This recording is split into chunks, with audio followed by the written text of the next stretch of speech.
Om.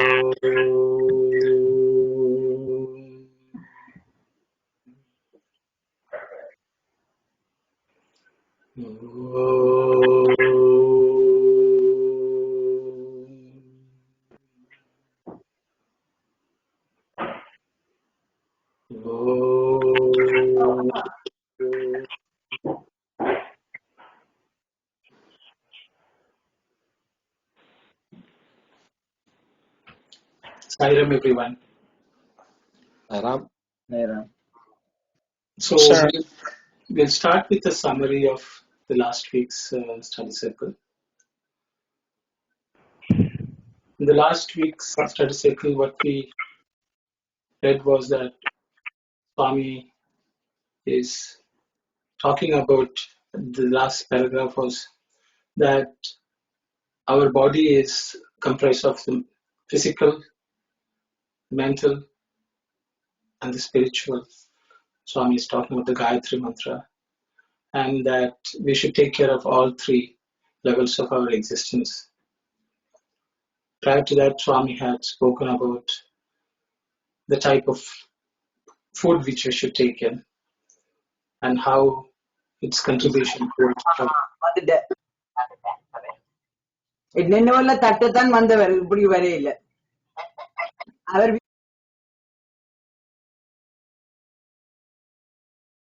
So Swami was talking about the type of food which we should take in, and I think we had lots of discussions around that here. There were a few questions which came by my way as a follow-up because of some of the comments of some of the participants. They were wondering, whether we should, whether some comments were right or not. In study circle, everyone is encouraged to voice their opinions, their views. And sometimes the views could be just exactly opposite of what each of us may think. But that's also okay, because Swami says the world is such that there can be 360 degrees of opinions. And in the spiritual realm, that's all valid. Because each one who is a sincere seeker is pursuing their path the way they want, at the level in which they are, and the way they understand, which is equally good. We as participants just take whatever is appropriate for ourselves and take it home. But I think there was some clarification which was requested of me, so I will just spend a couple of minutes talking about that. There were a topic of, I think, moderation in the consumption of non-vegetarian food, wine, etc. I don't think we need to dwell on it too much, but I will just make some clarification because Swami has been uncategorically firm about the inappropriateness of certain kinds of food for a spiritual seeker. That includes non-vegetarian food and alcohol. Then the topic of, and some of the sattvic food includes coconut, which Swami has spoken very highly about. But in all this, we have to, especially even if it's sattvic food, we have to take it in moderation. And there are many discourses on which Swami has talked about the greatness of the health benefits of coconut itself. On any Ganesh Chaturthi discourse or discourse on the hospital day during Dashara, Swami has spoken about food in general. And there are quite a few instances when Swami has included coconut as a sattvic food. I think with those comments, we will continue with today's study circle session. If there are any questions, people can discuss. But I think we should be able to we should accept everyone's views, comments, as long as they are to the topic and as long as they're not too disruptive. That's all I could request. Thank you very much, Saira. We will continue. I will ask Sister Kalyani to read the paragraph, I guess. I think we will just start with the last paragraph which we read. I don't think we had too much time to discuss it. But so I thought we will start with that. Then we will go into selection 5 of whatever we have chosen. Thank you very much, Saira. And just an announcement for the people who are on the phone. I think there are some who may have joined recently and they are not familiar with how they can unmute themselves when they're using the phone. If you have dialed the phone number and then enter the password, you're using the phone, and to unmute yourself, you have to press star and 6. If you press star and 6, your phone will be unmuted. And your phone will also make a statement saying that you are unmuted now. And to mute yourself back, you have to press again star and 6, and it will mute your phone, which you can do after you finish speaking if you would like to contribute something by way of sharing your thoughts. Thank you very much. We will go ahead. Sairam Kalyani, please go ahead.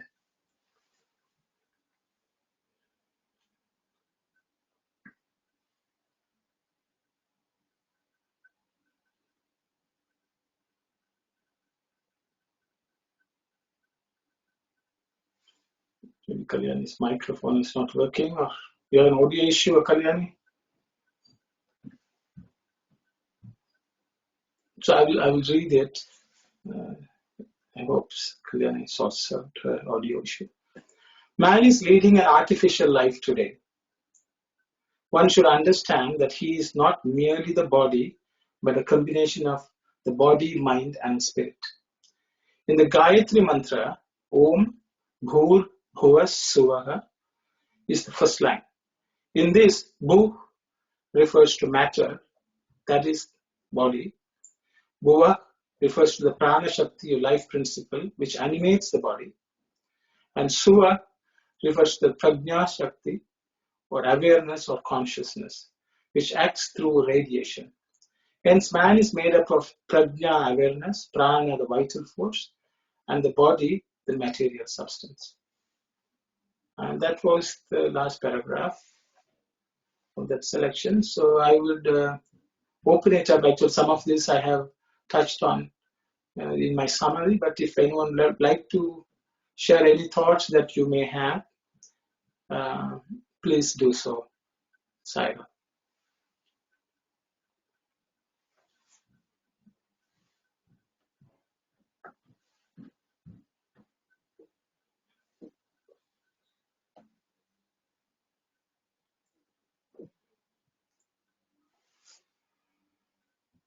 I guess no one has anything to say.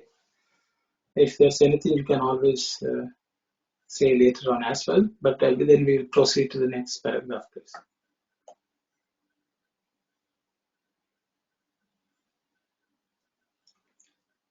Sairam Kalyani, can you read now? Is it working? Audio? Sairam, can you hear me? Yes, Kalyani, please go ahead. Sorry. The doctors should not consider only the body, matter, but should also take into consideration the prana, life force, and prajna, shakti, integrated awareness.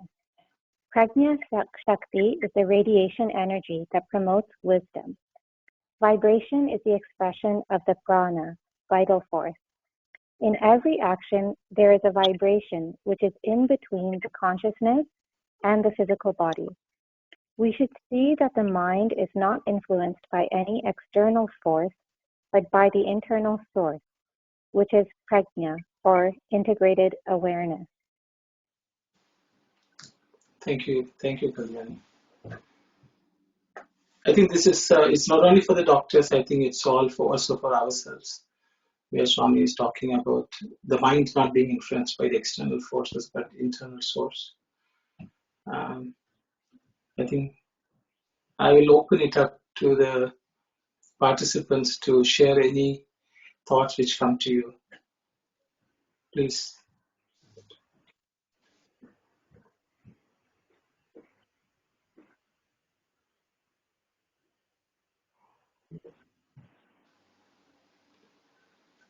Sairam, on this last sentence, Swami is saying we should see that the mind is influenced by external source, but the internal source.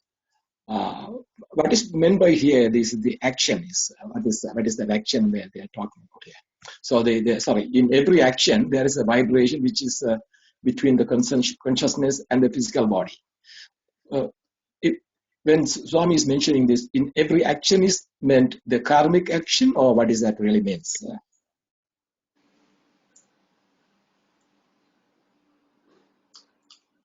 It's I don't know. I will share my perception of what Swami has said.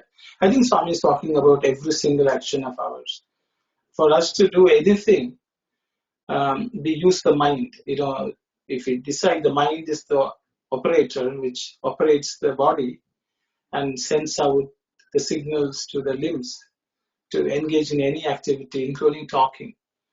But Swami, that's where Swami says the Prajna Shakti, which is the real energy which comes from God, or ourselves, which has a divine spark, is the one which activates everything, and it also provides the instructions required for the mind to lead a very positive life. However, the mind, which is the vibration, which translates the radiation from the source into the body so that our body can function, Swami says that should be the right combination. Whereas from the external forces, I think the senses should not dictate what the mind decides. But the sources, I think that's what I sort of understand. We can open it up for anyone else to share whatever you all think.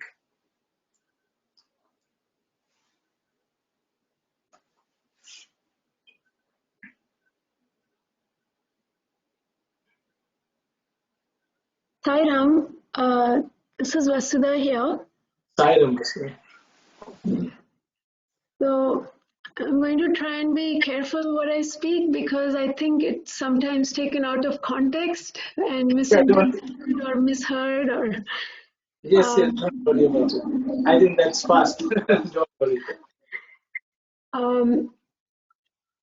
I think this is the doctor-patient relationship is teamwork.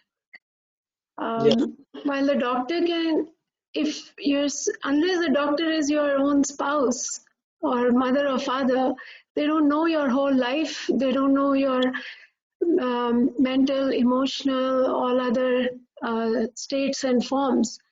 In that short interaction, the doctor only knows about your physical aim. That too only if you tell them. If you don't tell them I have a headache, the doctor won't know. So whether it is Ayurveda or allopathy, its first initiation is done by the patient who's seeking the treatment or the diagnosis. But what we've learned so far in all of this is that on the part of the patient, that first of all, the faith in the healing, the treatment they're going for, but treatment has a broader spectrum in terms of healing. So if you want to heal yourself, you take that part, which is the physical or bhautika, that aspect, and you treat that as per whatever your doctor has said, whether it's Ayurveda, homeopathy, or allopathy.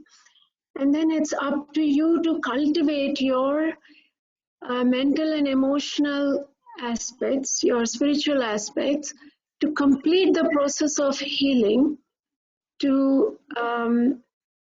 and then also prevent further expression of, the disease or things like that. Now, certain things like sudden accident or this coronavirus spreading, some things, no matter how disciplined you have been on your own part, you can't necessarily always avoid. But certain things like what you mentioned from last times, there's an element of self-discipline, which is the doctor can only tell you that much. To be honest, doctors also themselves cannot always, exercise that same self-discipline. But I'm just saying that it's a broader concept of healing and not just treatment of the disease, and the healing is influenced by all these external factors, but you have to, maybe what Swami is trying to say is concentrate and focus on your inner aspect to be able to participate in the healing process. Sairam. Thank you very much, sister. Thank you very much. Very well put. Anyone else would like to comment on this, please? Just a question. Do the prana and the prajna shakti, do they correlate to the 5 koshas that we spoke about before? Yes, Kalyani. Because the Annamaya kosha is the physical body, the gross one. Pranamaya kosha is where it's the body, energy body, which is where the life force operates, which is the pranamaya kosha, the sheath of life force. Then the third one is the mind, which is the manomaya kosha, where the mind is active. And prajna comes from the vijnanamaya kosha, which is basically the awareness of consciousness. Beyond that is the Anandamaya kosha, the sheath of bliss. So that is those are 5 bodies. So I hope that answers your question.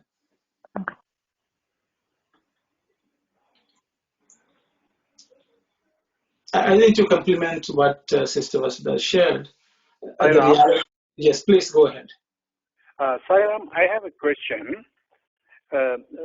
Life force, here Swami mentioned, does that life force, is that air that we breathe, that creates life force, or which is the mind,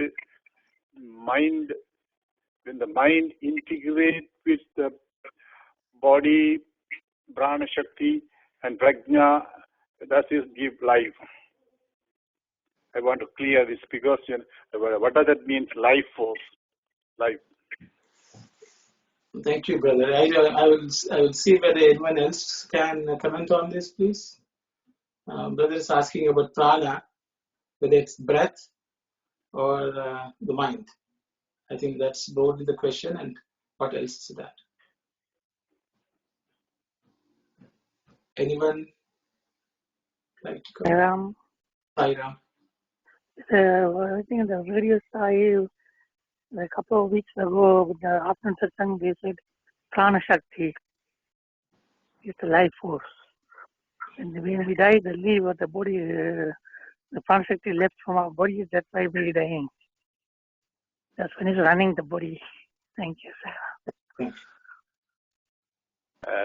Sairam, Yoga Kumar, I want to still make it clear that the life force, does it mean the air we breathe, or is the air possess any extra energy as prana?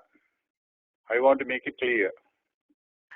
I will kind of forward those speeches for your the discussion, and they said the prana shakti. I was a confusion when we die. The Atma is full away, all up is filled with the whole universe. So how come we leaving the body is it's impossible? So I thought the mind, that's also impossible. That's also full. So then they explain the various after satsang, Prema and Aravind, they told prana shakti is leaving the body when we die. So that the one is give energy to all our actions and everything. Yeah, here the prajna shakti, and here is mentioned it is integrated awareness. So awareness is separate from all these integrated. What does it mean, integrated? Integrated means it has to merge with something else. The awareness is there. When it merges with something only, it gets the life force. Because otherwise, the integrated means the extra word is not necessary there in that sentence. So the awareness has the ability, but then so the mind also involves. When the air we breathe, that only connects the mind. That also connects the body and the mind and the awareness. When the air we breathe left the body, then what happens to awareness? Anybody can clarify this? So if no one is saying, I think I will I will make an attempt. Here the word integrated awareness is used because if you take the word prajna, there are two words. One is jna, which is awareness.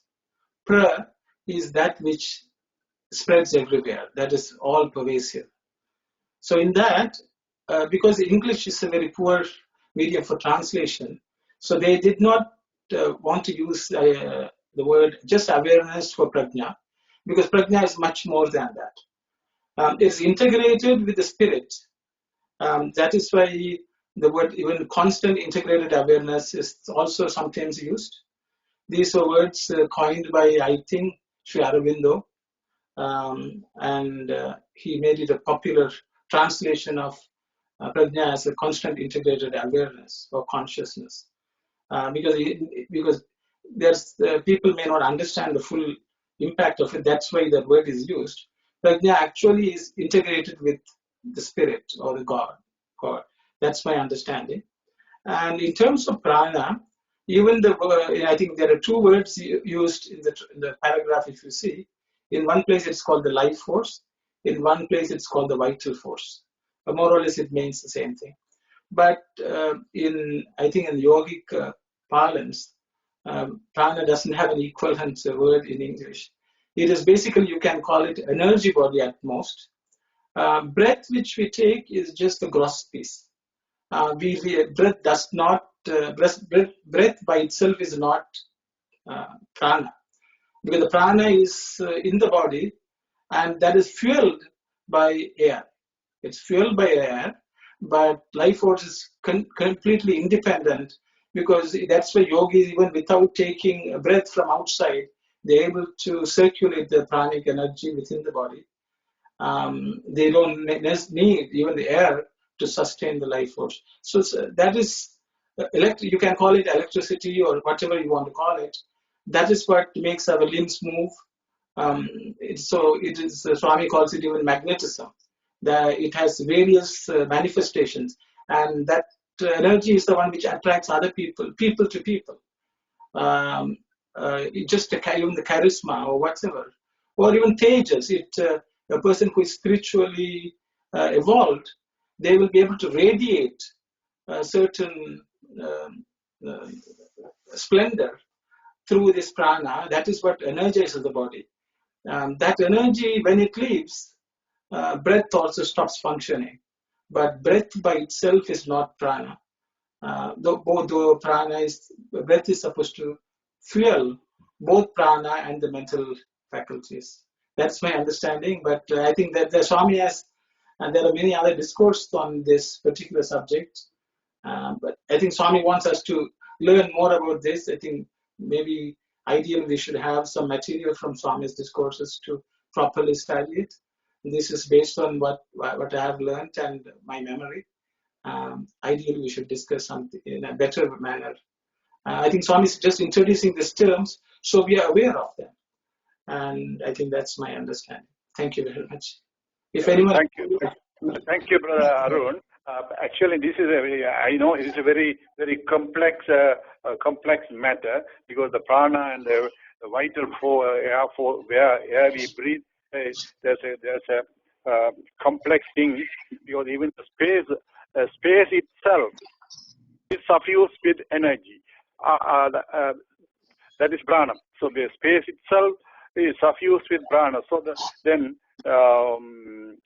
so our prajna and the air force and body, when it integrate, when it mingle, or when it come together only, we get energy for doing any actions. That is my understanding. I don't know I am correct or not, but this is so this is what I am confused, because this body. So when the air we breathe goes out, the body naturally collapses. So there must be integration between all these three: body, mind, prajna, and air force, air also, air that we breathe. When all these come together and integrate one into another, then only our life becomes, vibrating. So that's my understanding. I want to make it clear. Thank you anyway. Thanks.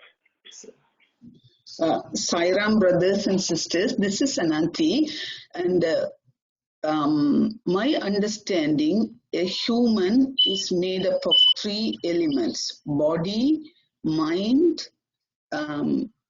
soul, or body, mind, atma. In these 3 things, I understand the body, and the mind is equivalent to prana, or basically mind is a bundle of thoughts. That's why I don't think so mind is equivalent to prana in this one. And then the soul or atma, maybe this categorization is different from those 3 things. A human is made up of body, mind, and sometimes they say intellect, or body, mind, atma, or body, mind, soul.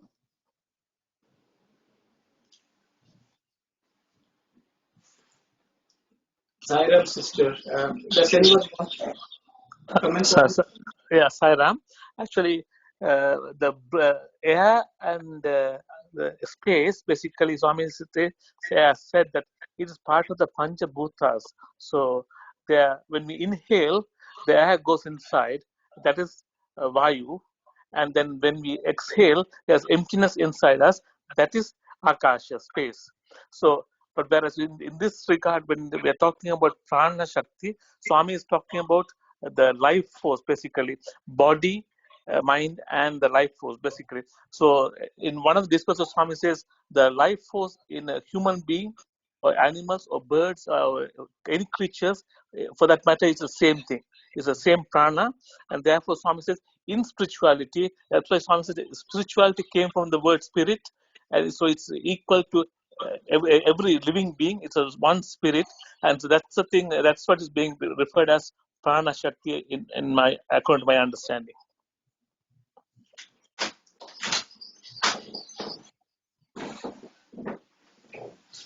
Sairam, you hear me? Yes. Sairam.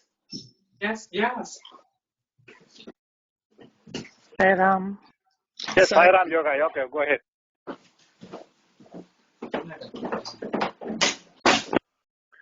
Sairam. Sairam, we can hear you. Please go ahead. Okay. No. I think the car full equipped, without gas, it can't do anything. So that's the way the prana shakti also, I guess, working. We have everything, mind, sense, and everything. But without prana shakti, nothing can work. Am I right or not? I want to explain.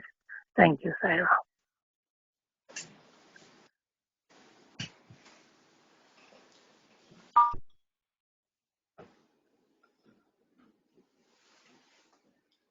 Sairam, I think there's a question from Brother Yoga Kumar, I guess. Sairam, brother, you asking, can you repeat the question? Without the prana shakti, nothing will function?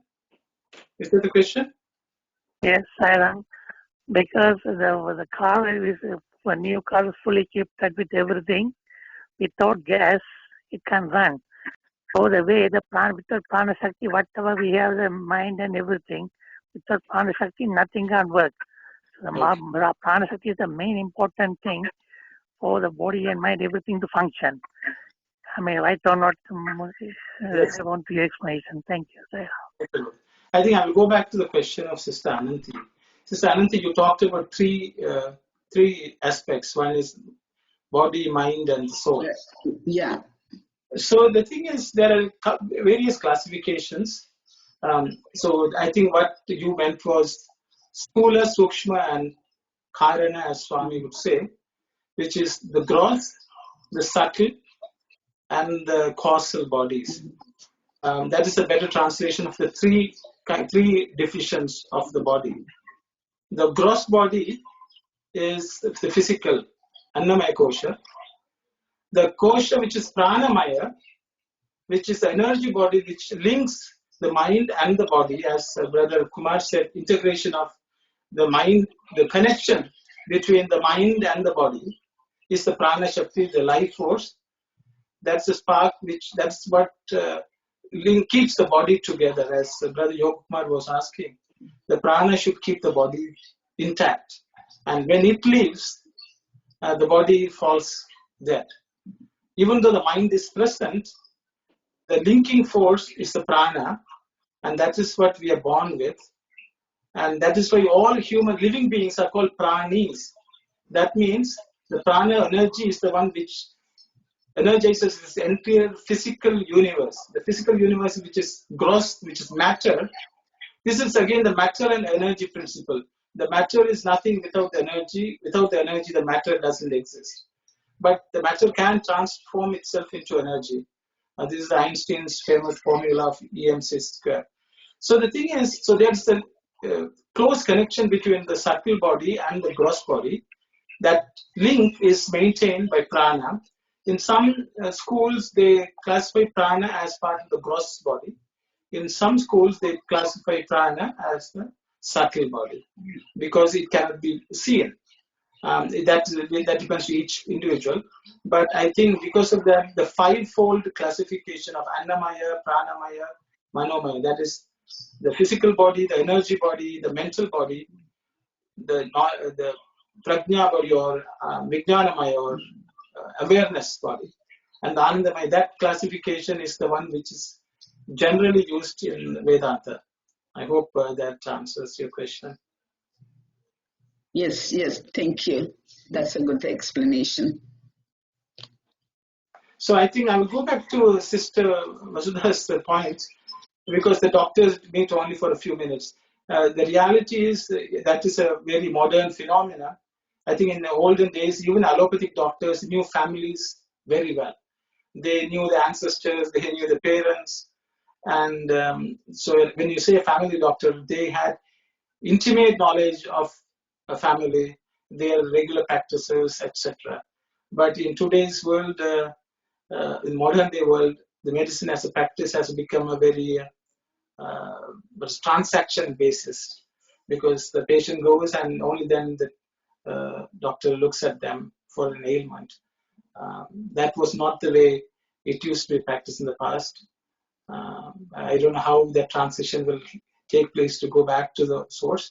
But I think Sister Vasudha's point was correct, that in such a situation, a patient also has an equal responsibility for their own health, to share necessary information with the doctor. But Swami is just telling every doctor to get to know the patient better than they do today, I guess.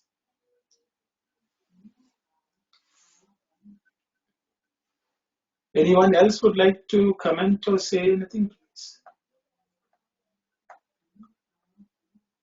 If not, we will go to the next selection. I will ask Sister Kalyani to read, please. Likewise, a person suffering from the disease of atheism and having bitter substances like bad thoughts and bad feelings in his mind cannot enjoy the sweetness of the divine name. When someone tells him the sacredness of service and other such spiritual practices, they appear tasteless to him. Does the defect lie in the divine name or the spiritual practices? No. It is a result of their own disease of atheism. Thank you, Sister. So this is a different selection from a different discourse. This was picked up because though we are all so worried about the current pandemic, which seems to threaten the entire world based on our thoughts and the way media is portrayed. The reason for Swami coming into the world was for a bigger pandemic. A pandemic of which none of us were aware. The world is not aware. There is no media coverage of any sort. So Swami is more worried about that disease, and he came for solving that problem. For him, that is a bigger problem than what we are facing today. And the disease what we are facing today is only a symptom of that fundamental disease, as Swami would say, the lack of spirituality in this world. So that is why this selection is included, because this is a disease which Swami would like us to deal with. And Swami is talking about what that disease does to an individual. So that's my initial thoughts of reading this. I will open it up for anyone to discuss or share your thoughts or your impressions, please. Sam, can I speak? Yes, please. Yeah, Sam. So basically, like from this this part of this paragraph that we're seeing, that the part where they're saying bitter substances like bad thoughts and bad feelings in his mind. I guess what we could do, as we mentioned a few study circles back, we could I guess we have to as you mentioned earlier, we should move away from non-vegetarian foods and move to vegetarian or vegan to get the good thoughts and good feelings in our minds. I guess because to have spiritual feelings, I guess you have to do certain things to ensure you can get good thoughts and good feelings in our minds. Thank you, Rankumar. Anyone else would like to share, please?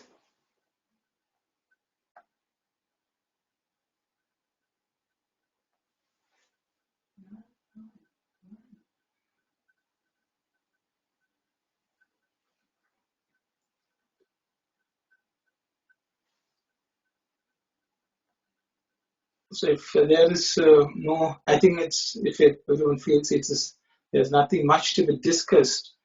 It's what Swami says is plain and clear. We will move to the next paragraph, please. Sairam, Sister Kalyani. Once, some people went to attend a marriage. In the marriage, many types of food items were served. When sweets like laddu and jalebi were being served, 5 or 6 of them refused them, saying, "We don't want them." It is not because they did not like sweets. They did not want to take them because they were diabetic. Likewise, there are theists, atheists, theistic atheists, and atheistic theists in this world. All spiritual practices taste sweet to the theists, but to those who have no love for God, the same spiritual practices appear tasteless. Thank you, Sister. So I open it up for anyone to comment on this also, please.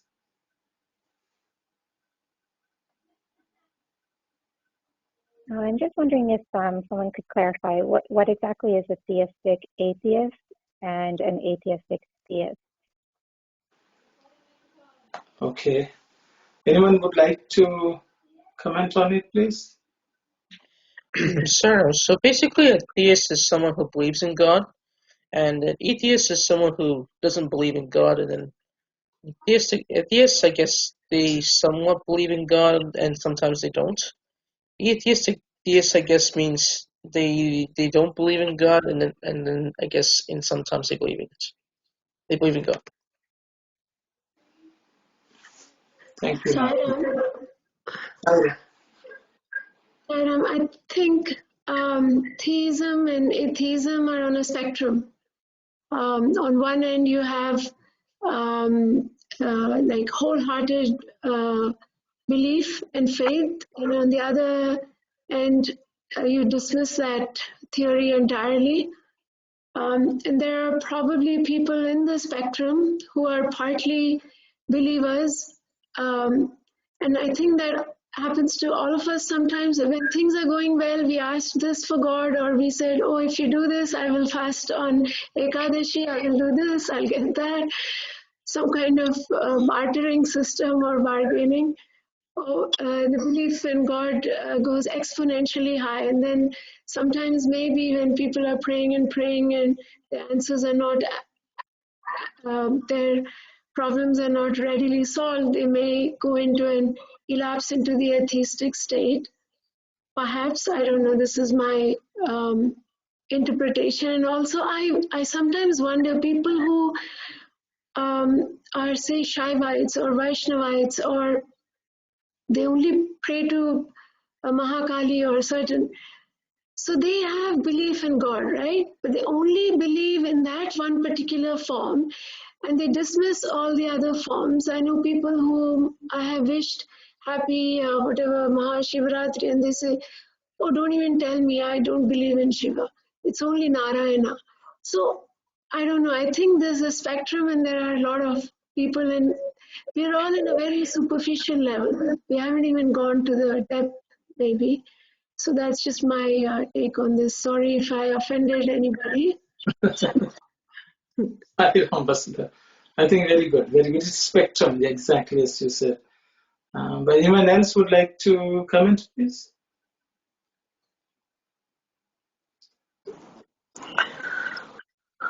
Actually, Sairam? Sairam? Okay, go ahead.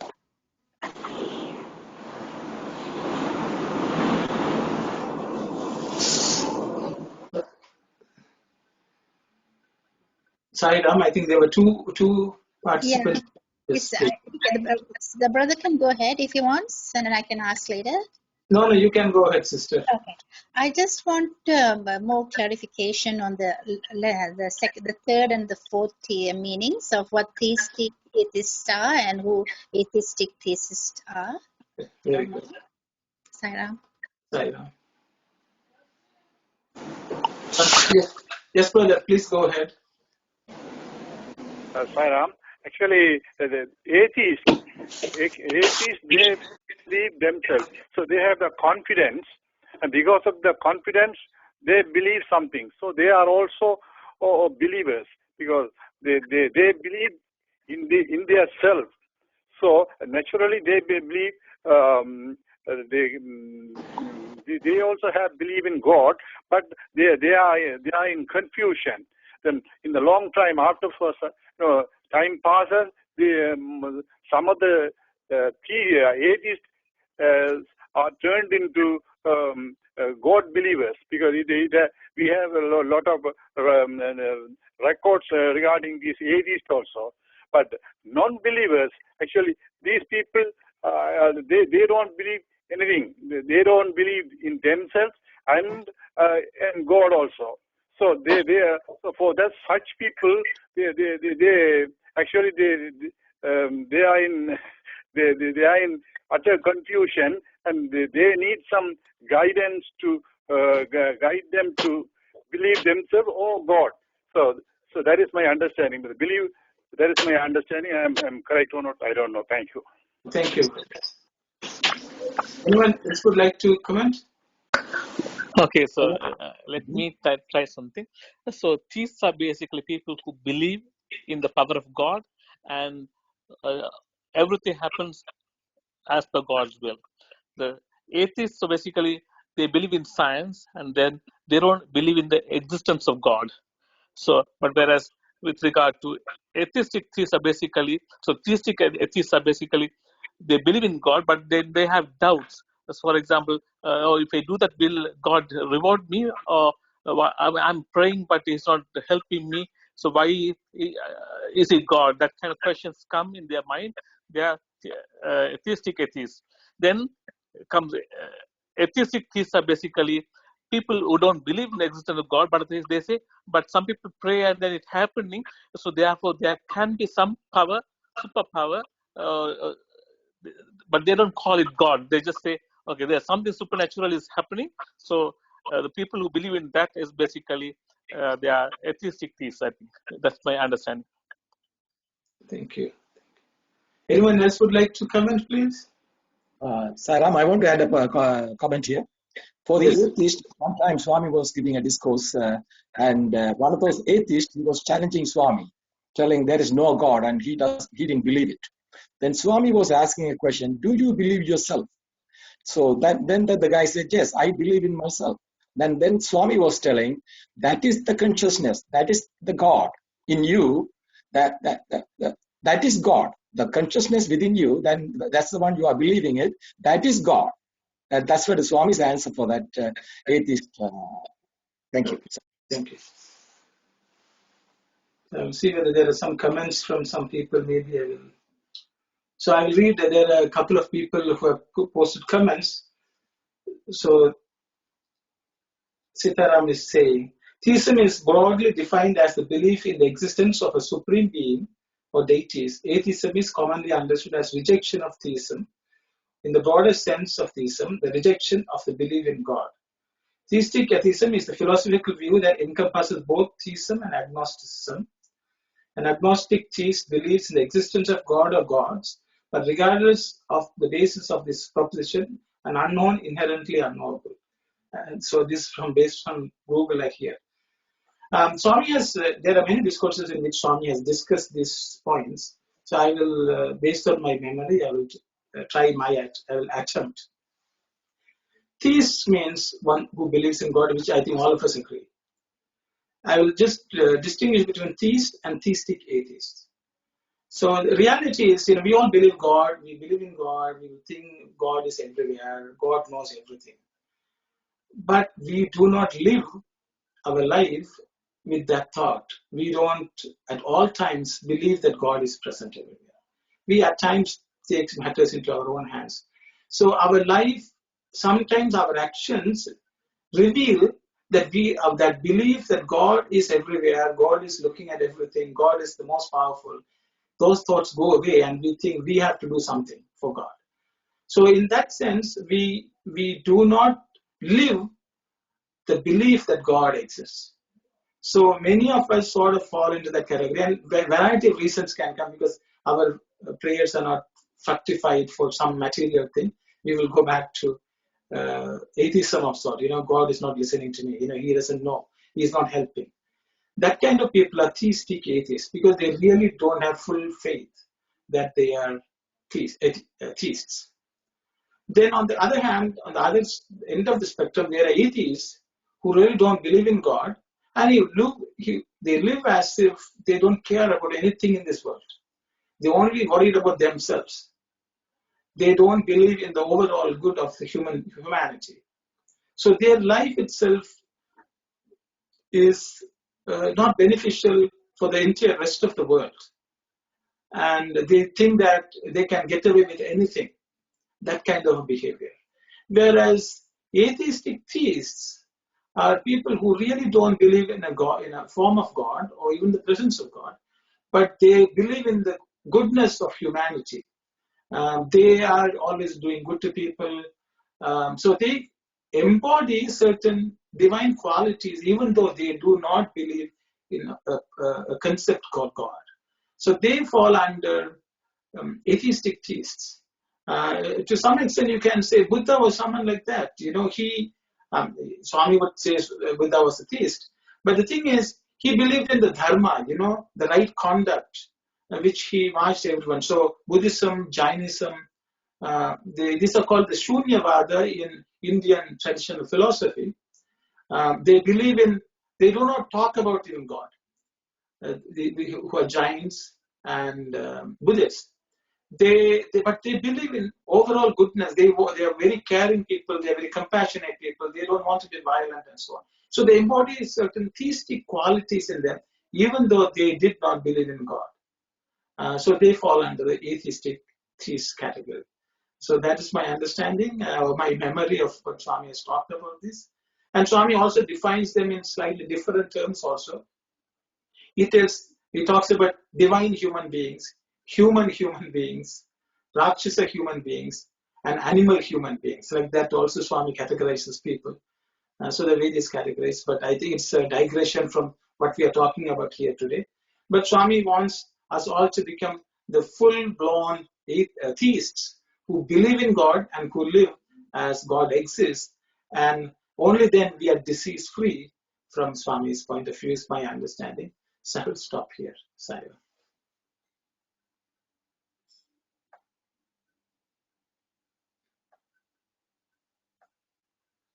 Any more thoughts anyone would like to share, please? If not, we will go to the next paragraph. Sai Ram, Sister Kalyani. There may be a cure for cancer, but not. Sorry, go ahead. There may be a cure for cancer, but not for the disease of hatred toward God and spirituality. Do they lack education? No. They lack sacred feelings. Ravana was the master of 64 forms of knowledge. He was wealthy and powerful. He had everything at his disposal. But since he became the slave of desire and anger, kama and krodha, all his knowledge, power, and wealth had no meaning. Thank you, Sister. So again, the forum is open for everyone. Anyone would like to share any thoughts or impressions, please go ahead. So basically, from this part of the paragraph, I think it becomes clear that human values also has to play an important. While education is also important, but at the same time, human values is also important as well. The values of love, peace, truth, right conduct, and nonviolence. Because if we don't have human values, and along with our education, if we don't have human values, then as this paragraph mentions, knowledge, power, and wealth would have no meaning. So we need to have human values that we can practice in our daily lives, along with our education that we've learned. Then it will be beneficial for every one of us. Thank you, Sivala.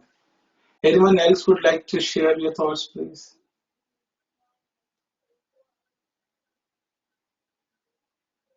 Balanti here. Yes, Auntie. Sai Ram.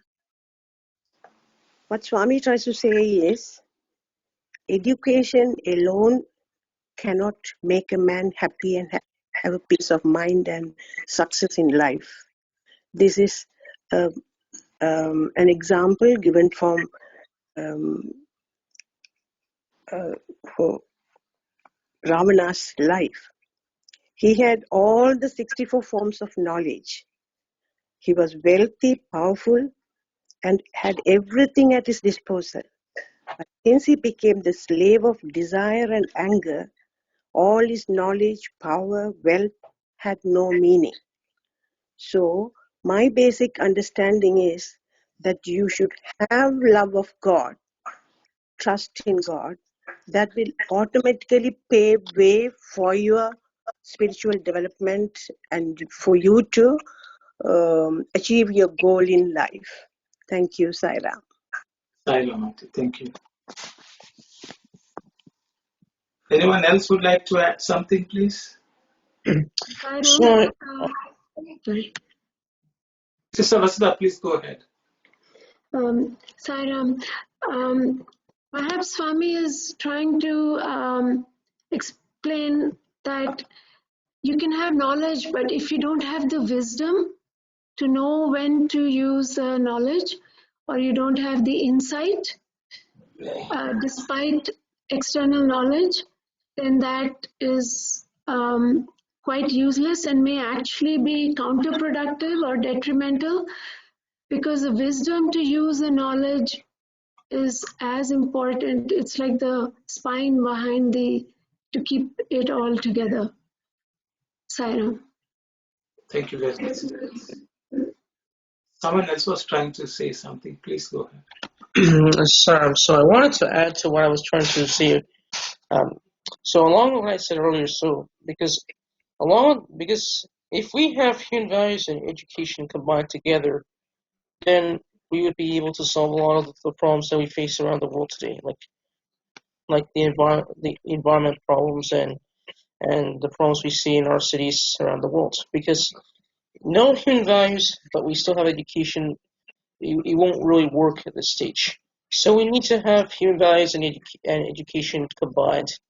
So then here it will help to make our world better and become a better place.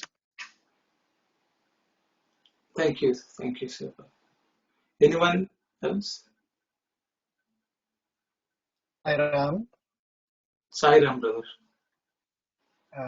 we can have all kinds of knowledge, wealth, possession, and knowledge and power. But if we have one bad quality, like a poison in a rice pot, everything is wasted. Swami says health is wasted, something is wasted, but then character is wasted, everything is wasted. Thank you. Anyone would like to add something, please?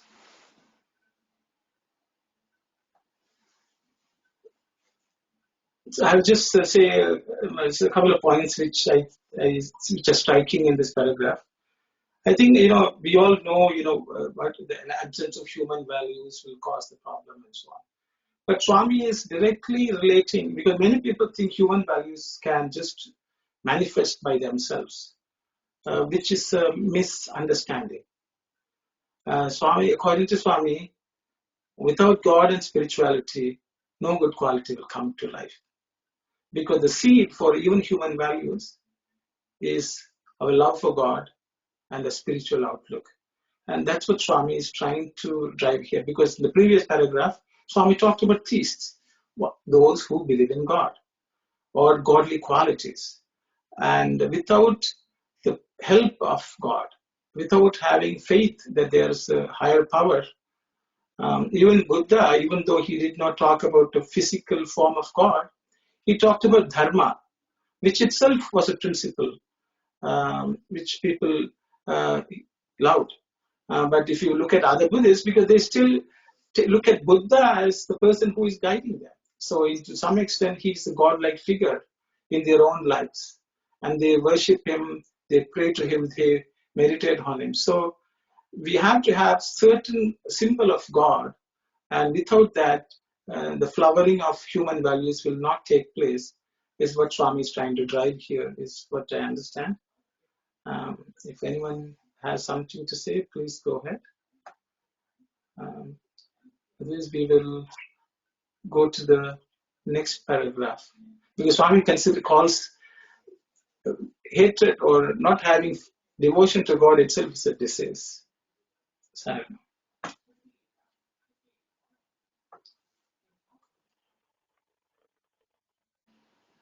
sorry.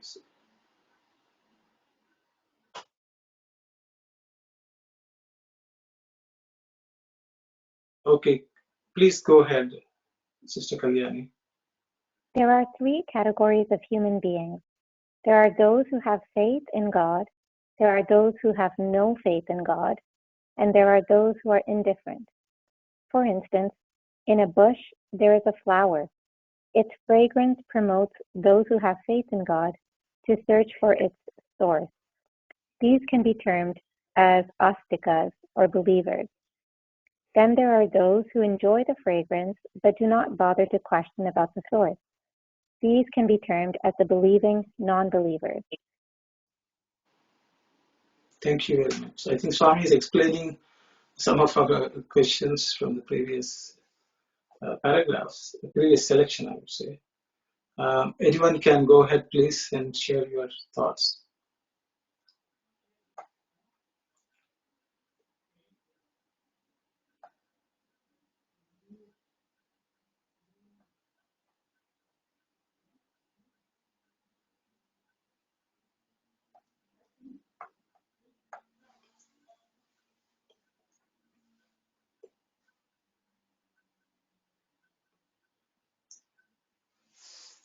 Is everyone okay with the paragraph, or should we discuss it? Even if someone has understood something, you can definitely share your thoughts, please, just to keep the discussions going.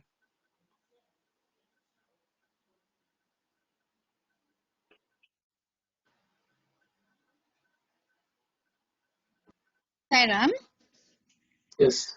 so would that mean that those who cannot smell the flowers, they are the disbelievers, so they don't have the faith in God? Would we be able to say that? Yes, ma'am. That's what I understand, because they are not interested in the source, nor are they interested in the fragrance. Yes. Because the previous, the people who don't care about the world, here I think Swami is talking about fragrance as the good qualities. And the source of all these good qualities is God. The fragrance are the human values. And what is the source for it? It is God, is my understanding. So I don't know whether if anyone else feels slightly differently or has something to add, please go ahead.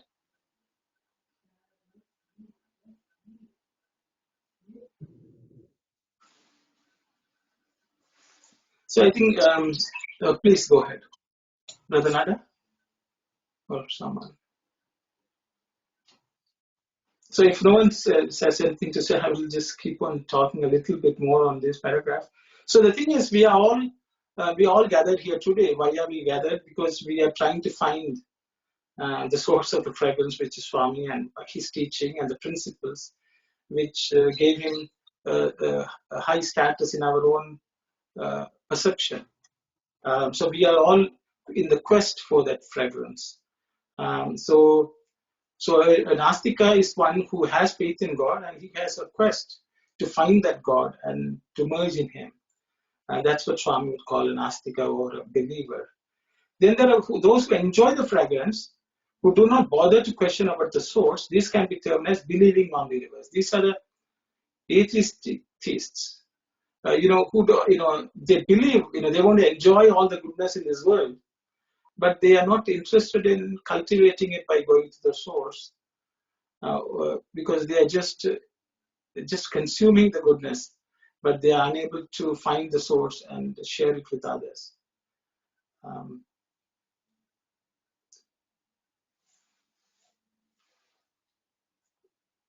If no other thoughts or words from anyone, yes.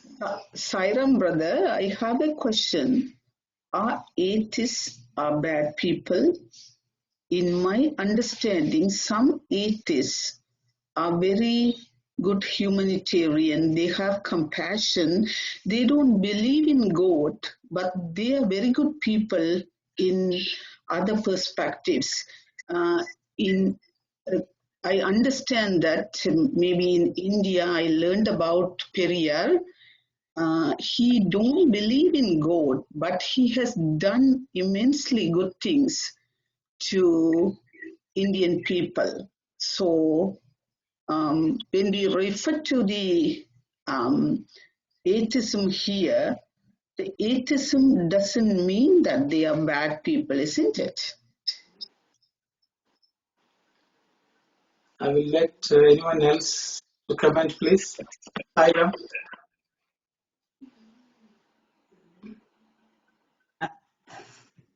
No, I would like to just say one point. I think in spirituality, we are here and talking all these things because we are in Swami's fold and we are spiritual aspirants, at least to some level. So in spirituality, good, when we say someone is good or bad, it means only one thing. If a person is aspire to go closer to God, help others also for the same thing, then that person is good. Otherwise, bad. But that doesn't mean in other ways he is bad. He might have very good qualities, he might be helpful for the entire humanity. But in spirituality, as spiritual aspirants, good and bad means only this. So that's what I think, that's what Swami also means, I think. Thank you, brother. Thank you. So I just wanted to add to what someone said here a few minutes back. Because I remember we seen this a few slides back in the previous paragraph in selection 5. I think what she was trying to mention the person who doesn't believe in God but has good qualities. I think that refers to the part where he talked about the atheist deists, where they don't believe in God, but they have good qualities, I guess. Thank you, Seva. Saram, in the case of believing non-believers, I understand. Those are actually, they are unconcerned about the source, as you said, because the source is God provided all the amenities and all these things, the comforts, convenience, and all the material things and everything is provided by some greater force. But they don't want to accept that one. So they are the real dangerous people. Even atheists, we can say, my understanding, atheists are better than these believing non-believers, because atheists, most of them, they are compassionate, and they are thinking people. They usually think and explore, and they are searching for that. So there's a chance they can be converted into believers in time comes. But it is believing non-believers, actually they are very crude and cruel people, because they don't want to accept other sources, and they are not concerned. So these people are very dangerous people to the society, I think. Thank you, Sairam. Sairam, brother.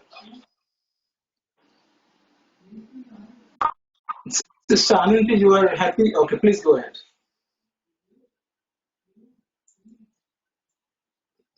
Sister Ananti? Sairam? Yes. You're about to say something, Sister Ananti? No, not at all, right now, yeah. Because your name popped. Are you okay with the, you asked, I thought you asked a question, are you satisfied with the answers, or you are, it was a statement, I guess, so it's okay. So yeah, there are people with good qualities, they have good qualities, we don't know how they got them. But I think Swami here in this paragraph is talking about the disease of lack of faith in God. For Swami, lack of faith in God, or a force which has created itself, is a disease, and that's what he's trying to solve. Though he had mentioned Ravana brought his downfall because of his bad qualities. But Swami is just warning each of us so that we need to identify our own disease and try to solve it. Is I think what Swami wants us, each one of us, to do. We will go to the next paragraph if there is no other comments from anyone, please. Sister Kalyani. There are yet others who are neither looking for the flower nor perceiving its fragrance. They may be termed as non-believers. We presume that the non-believers are those who have no faith in God, but in fact it is not true. There can be no one who has no faith in himself. All people who have faith in themselves are believers. Without having belief, you cannot have disbelief. People who have no faith in God say, there is no God. In that statement, we first make a positive statement, there is, and then we say, no God. I think we'll go to read the next paragraph also, sister. People who are stronger in their disbelief say God is nowhere. In this sentence, there are 4 words, God, is, no, and where. In these, take the words no and where and move the letter W from the beginning of where to the end of no. The sentence will now read, God is now here.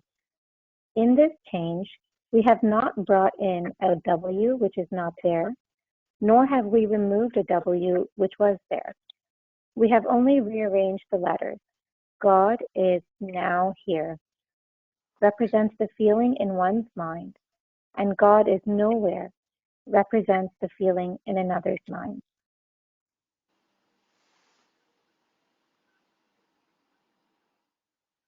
We'll read the next paragraph also, if it's okay. Such reflections have nothing to do with the existence or non-existence of God. For an individual suffering from jaundice, everything looks yellow. This is only a temporary disease. but it deflects his true vision. To one who is suffering from malaria, even a sweet laddu will taste bitter. This is the result of temporary sickness in him. So also, lack of faith in God is a disease. Here is an example. In a marriage feast, everyone sits in a line for food and they begin to serve some laddu. Next paragraph also, please. After some have been served, a few may say that they do not want laddus, not because they do not like them, but because they have a sugar factory inside themselves as they are diabetic. The Gnostikas are like this.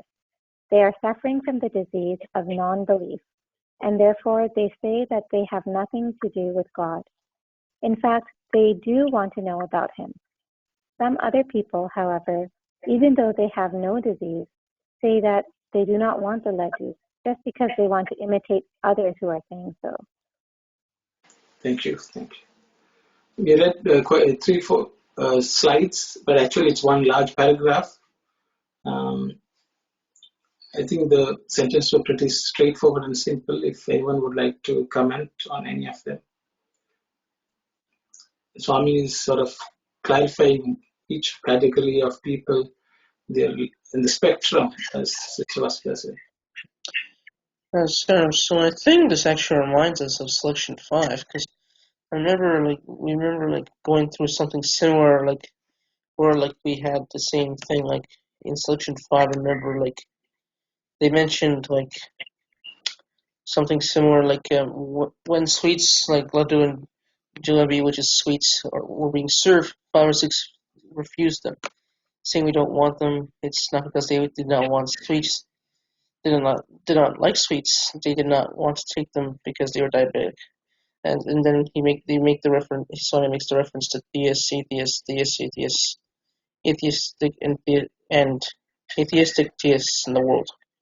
And of course, mentioning that spiritual practices taste sweet to theists and to those who have no love for God, spiritual practices appear tasteless. My guess is that this example is something similar. That for those who don't believe in God, referring to Gnostikas, I guess that's what Swami is trying to make the reference to, that they're unfortunately suffering from the disease of non-belief.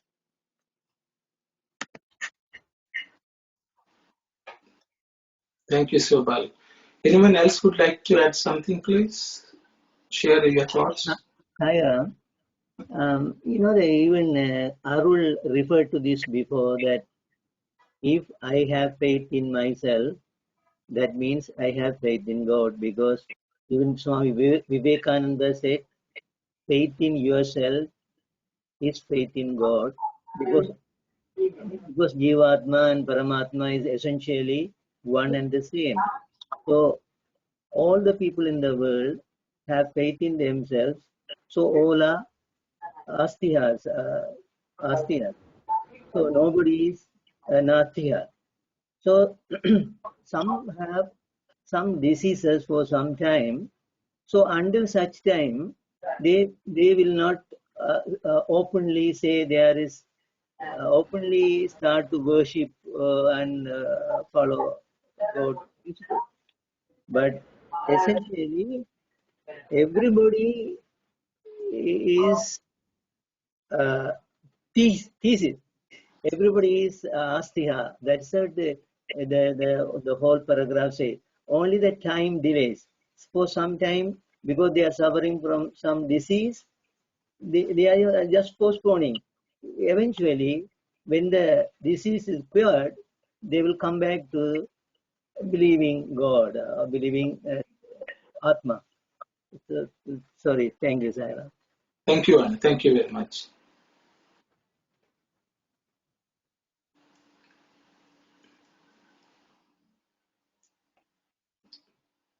Sarah, this is believing non-believers. Actually, their focus is on the material things. They also smell the fragrance. They also smell the freshness of sweetness of God. But they have a misconception. They believe that material things are a final thing, and their body is the ultimate reality.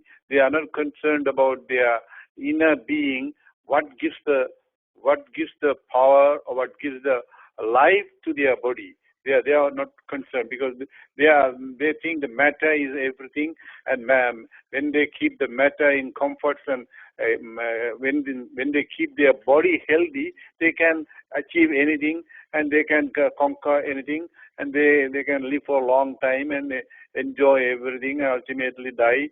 But this is actually they are confused because when something downfall comes or any serious illness comes, only they start to think, oh, something is beyond these material things, and so when only they start to explore and inquire what is the reality of the world. Is there something other than the changing material things or the physical body? Then only their spirituality starts manifesting. So until then, they will be in the illusion that thinking material things are ultimate reality. They are pathetic people. So they have to be guided. That is my understanding. Thank you. Saira. Thank you, brother. Anyone else would like to add? Sairam? Yes. Yes, sister. For me, after hearing these paragraphs, I feel that this is Swami's message to each one of us in terms of trying to get us to see what type of believer we, our individual selves, are. I don't think the intent was to judge others on their beliefs, because, like somebody said before, belief is a spectrum.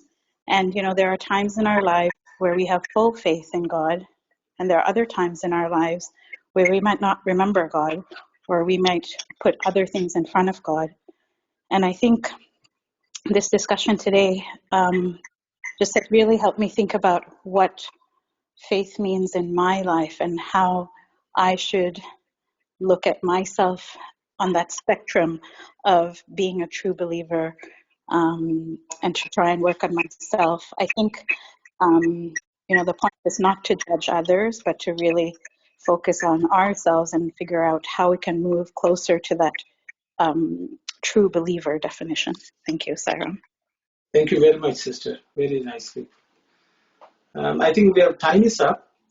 I will just share one incident. It was narrated by Satyajit Sai, and I don't know whether you all know.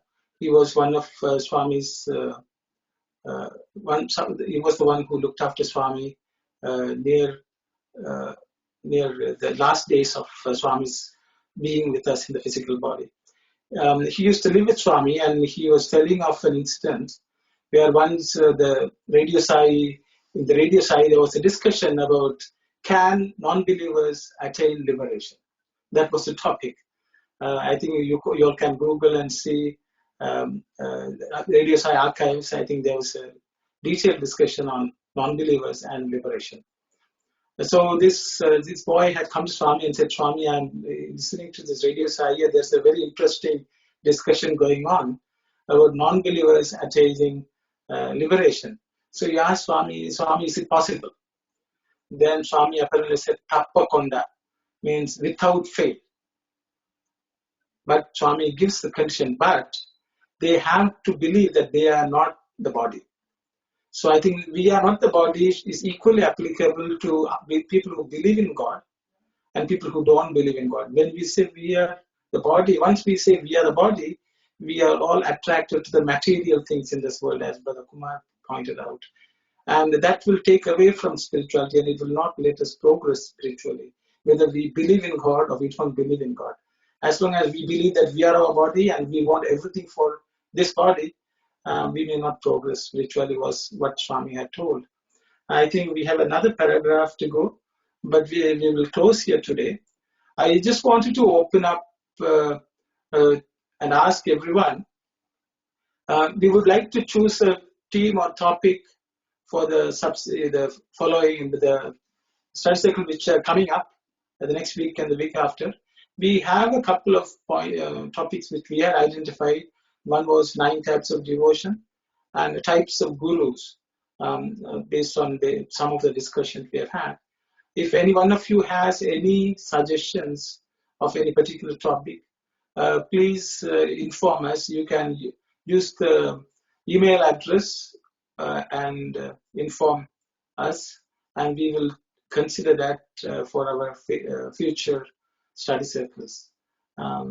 This is a request to all of you, because it's better we discuss topics which are of interest to all those who are gathering here. We will close now, and we will, I think we have one more paragraph we will discuss next week, and then we'll take up a new topic, and we will gather the materials and distribute it to everyone. Thank you very much. Sai Ram, Brother Arun, I need your email address, then I can contact you. Okay, so I will give my personal email address for anyone.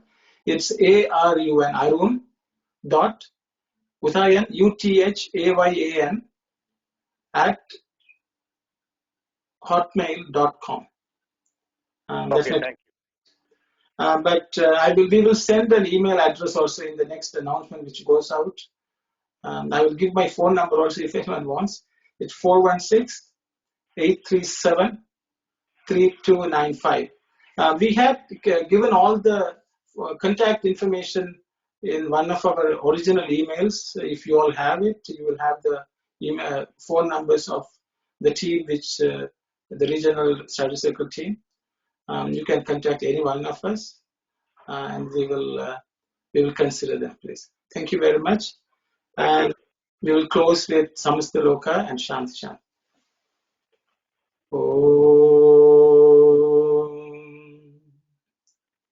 Samasta Loka Sukhino Bhavantu. Samasta Loka Sukhino Bhavantu. Samasta Loka Sukhino Bhavantu. Om Shanti, Shanti, Shanti. Sai Ram, everyone. Sai Ram. Thank you, Sai Ram. Sai Ram. Thank you.